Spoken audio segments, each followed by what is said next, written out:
News Center 25 Weekend Edition at 10. Good evening and thank you for joining us for News Center 25 at 10. I'm Sarah Duran.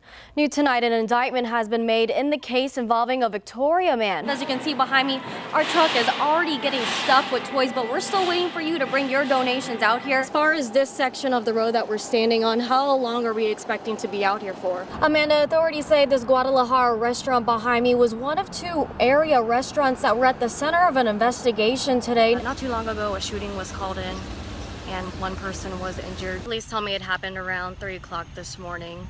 And it's still very much an active scene. It is 32 degrees out here according to my weather app, and it definitely feels like 32 degrees. I don't know if you can see my breath. When she went to the window to go check on that hail, she noticed something very odd. She noticed that her son's truck light was on in the driveway. On Tuesday, I spoke with police who say the easiest way to avoid falling victim is to simply lock your car. At this time, we know Pettis is not charged with the mosque fire, but prosecutors who I spoke with strongly believe he is a danger to our community as well as the Islamic community. Good Friday, great weekend. Yes, it is. All right, thank you, Bill. That's our time for now. Have a great night. Signs of hope. Acts of compassion. They're just amazing, and the fact that they forgive and they're going to go on. And a campaign filling up with inspiration. Some of these cities I have never really heard of. Arlington Heights, Asheville, North Carolina. It is really just amazing the amount of support. Pouring in online through GoFundMe. This one is actually a new comment. Omar Rashid's campaign climbing each time he clicks the mouse. The campaign started Saturday, just hours after the Victoria Islamic Center nearly burned down. On Monday, Rashid's account welcoming more than 19,000 donors and collecting $900,000. We believe that the construction is probably going to cost every bit of that and probably close to about $1 million. All to rebuild a new home for the 150-member congregation. It's very important for us to have a presence. It's very important for us to have an identity and, a place of worship that kind of gives you a sense of belonging. And it's that feeling of belonging. We stand with you from friends in Massachusetts. Received from all over. I'm sorry. I hope this helps. I support you. That will piece this mosque back together. It restores our hope, and it also restores our sense of belonging. The animal control, in my opinion, did not do their job.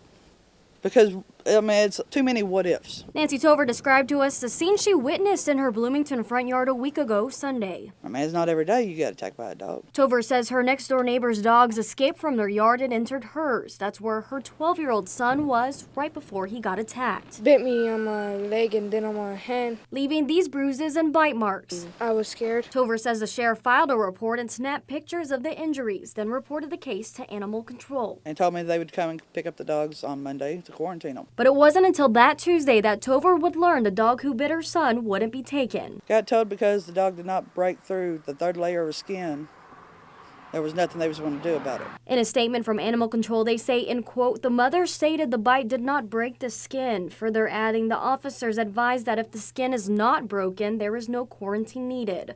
Upon learning there wouldn't be a quarantine, they write, Tover changed her story to state that there was a break to the skin. It broke the skin. Nowhere in any of the laws or anything else says how deep the skin bite has to be. Now left with scars, Tover is just concerned it could happen again. If it didn't happen to my son, what if it happens to another person? And then the bites are the same.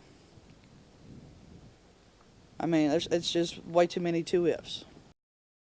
Those people don't stop either. Tanya Asbury knows the speeders who zoom past her house by heart. And I know people are probably thinking, that woman again? It's a labor of love. Come on, boys. Done for the loves of her life. All right, there's the bus. But it's the cars that rush by her children's school bus, whom she has those special feelings for. It makes you angry. What can you do to stop it?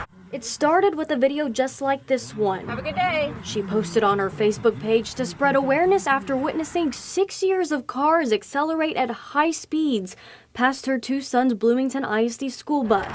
Oh, it's heartbreaking. The bus stop is located on the edge of Asbury's driveway on Highway 87, and while she agrees the stop isn't ideal, using the transportation is the only realistic option for her family. I'm supposed to protect them, and I can't do that with a 3,000-pound vehicle.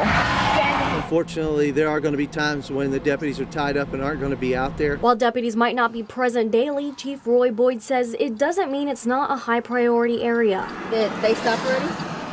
No, nothing passed? So I joined them for a ride along. We monitored several bus stops, including Asbury's, all which returned with 0 offenders, something they say is typically the case. I'm not saying it doesn't happen, but it just has not happened while the deputies are out in those areas. If need be, Asbury says she'd be willing to turn over her videos to the sheriff's office. However, in the meantime, she says she just wants to send one simple message. You know, in town, I stop for their kids. They need to stop for mine. And that's all I ask.